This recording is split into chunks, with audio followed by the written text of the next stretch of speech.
நிகழ்தகவு. கணவனை அடித்து கொன்று விட்டதாக கதறிய மனைவி.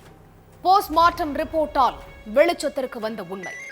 கணவனின் கழுத்து பகுதியில் இருந்த வளையல் கண்ணாடி துகள்களால் வசமாக சிக்கிய மனைவி. காவல்துறையினரிடம் மனைவி கூறியது என்ன? கணவனுக்கு மனைவியே யமனாக மாறியது ஏன்?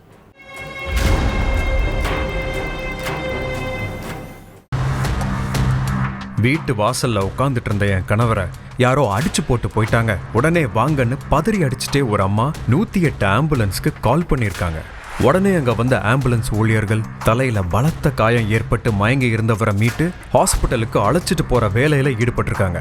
அப்போ மூச்சு பேச்சு இல்லாம இருந்த சேர்மதுரைய செக் பண்ண நர்ஸ் ஒருத்தங்க அவர் இறந்து போய் அரை மணி நேரத்துக்கு மேல ஆகுதுன்னு சொல்லியிருக்காங்க.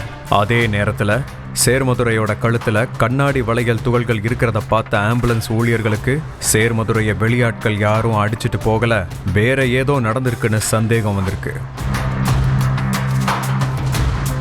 உடனே அங்கிருந்த ஆம்புலன்ஸ் ஊழியர்கள் சிலர் போலீஸ்க்கு தகவல் கொடுத்திருக்காங்க. அடுத்து சம்பவ இடத்துக்கு வந்த காவலர்கள் சடலத்தை போஸ்ட்மார்ட்டத்துக்கு அனுப்பி வச்சுட்டு அவரோட மனைவி கிட்ட உங்க கணவரை யார் இப்படி பண்ணது, நீங்க எங்க போயிருந்தீங்க அப்படின்னு கேள்வி கேட்டிருக்காங்க. என் கணவர் உடம்பு சரியில்லாம கொஞ்ச நாளா ட்ரீட்மெண்ட் எடுத்துட்டு இருந்தாரு சார். வழக்கம் போல வீட்டு வாசல்ல இருக்கிற திண்ணையில உட்காந்துட்டு இருந்தவரை யாரோ அடிச்சு கொலை பண்ணி போட்டுட்டு போயிட்டாங்கன்னு அழுதுருக்காங்க. அதுக்கப்புறம் சேர்மதுரையோட போஸ்ட்மார்ட்டம் ரிப்போர்ட் வந்திருக்கு. அதுல சேர்மதுரைய கல்லால அடிச்சும் கழுத்தை நெரிச்சும் கொலை பண்ணிருக்கிறது தெரிய வந்துச்சு. அதோட கழுத்து பகுதியில சின்ன சின்ன வளையல் துகள்கள் இருந்ததாகவும் ரிப்போர்ட்ல தெரிவிக்கப்பட்டிருக்கு. அடுத்து ரிப்போர்ட்டை வச்சு சேர்மதுரையோட மனைவி கிட்ட விசாரிக்க ஆரம்பிச்சிருக்காங்க. உங்க கணவரோட கழுத்துல கண்ணாடி வளையல் துகள்கள் இருக்கிறதா ரிப்போர்ட்ல இருக்கு. அப்போ லேடி யாராச்சும் உங்க கணவரை கொலை பண்ணாங்களான்னு கேட்டிருக்காங்க. அப்போ திருன்னு முழிச்சவங்க ஒரு வித தடுமாற்றத்தோடவே பதில் சொல்லியிருக்காங்க. இந்த அம்மா நம்ம கிட்ட ஏதோ பொய் சொல்றாங்கன்னு விடாம கேள்வியா கேட்டிருக்காங்க போலீஸ். ஒரு கட்டத்துல காவலர்கள் கேள்விகளுக்கு பதிலளிக்க முடியாம திணறினவங்க நான் தான் சார் என் கணவனை கொலை செஞ்சேன்னு சொல்லியிருக்காங்க. தூத்துக்குடி திருச்செந்தூர்ல உள்ள சண்முகபுரத்துல இருந்த சேர்மதுரை மீனாதேவி தம்பதிக்கு சில வருஷங்களுக்கு முன்னாடி தான் கல்யாணமாகிருக்கு.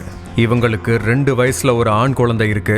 வீரபாண்டிய பட்டணத்துல உரக்கடை நடத்திட்டு வந்த சேர்மதுரை அதுல வர்ற பணத்தை மனைவி கிட்ட கொடுக்காம மது குடிச்சே அழிச்சிருக்காரு. அது மட்டும் இல்லாம கடையையும் சரிவர கவனிக்காம வேலை வெட்டிக்கும் போகாம வீட்டுல இருந்துகிட்டு தினமும் மது குடிக்கிறதுக்காக மீனாதேவி கிட்ட பணம் கேட்டு டார்ச்சர் பண்ணிட்டு இருந்திருக்காரு. தனி ஆளா குடும்பத்தை பார்த்துட்டு இருக்கேன், தினமும் மது குடிக்க காசு கேட்டு டார்ச்சர் பண்றீங்கன்னு சொல்லியிருக்காங்க மனைவி.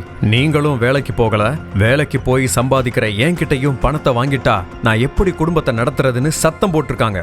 ஆனா குடி போதையில மிதந்துட்டு இருந்த சேர்மதுரையோட காதல மனைவி மீனாதேவி சொன்ன எதுவுமே ஏறல. தினமும் குடிச்சிட்டு வந்த மனைவியையும் மகனையும் அடிச்சு சித்திரவதை செஞ்சிருக்காரு. அதோட விடாம அடுத்து பேசின பேச்சுதான் மீனாதேவிய உண்மையான பத்திரகாளியாவே மாத்திருக்கு. தினக்கூலி வேலைக்கு போற நீ சேர்த்து வைக்கிற அளவுக்கு பணம் எப்படி வந்ததுன்னு கேட்டு வாய்க்கு வந்தபடி பேசியிருக்காரு. அதுலதான் மீனாதேவி மனம் நொந்து போயிருக்காங்க.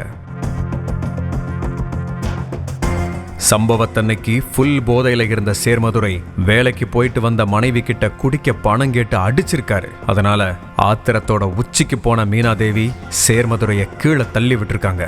அதோட ரோட்ல இருந்து பெரிய கல்லை எடுத்துட்டு வந்து பெட்ரூம்ல இருந்த சேர்மதுரையோட தலையிலேயே தூக்கி போட்டது மட்டும் இல்லாம கழுத்தையும் நெரிச்சிருக்காங்க. அதுல நில கொழிஞ்சு போனவரு சம்பவ இடத்திலேயே இறந்து போயிட்டாரு.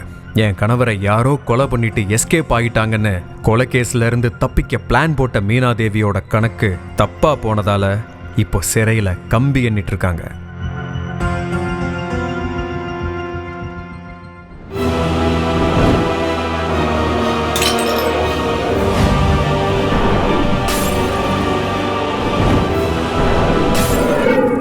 நிகழ்தகவு.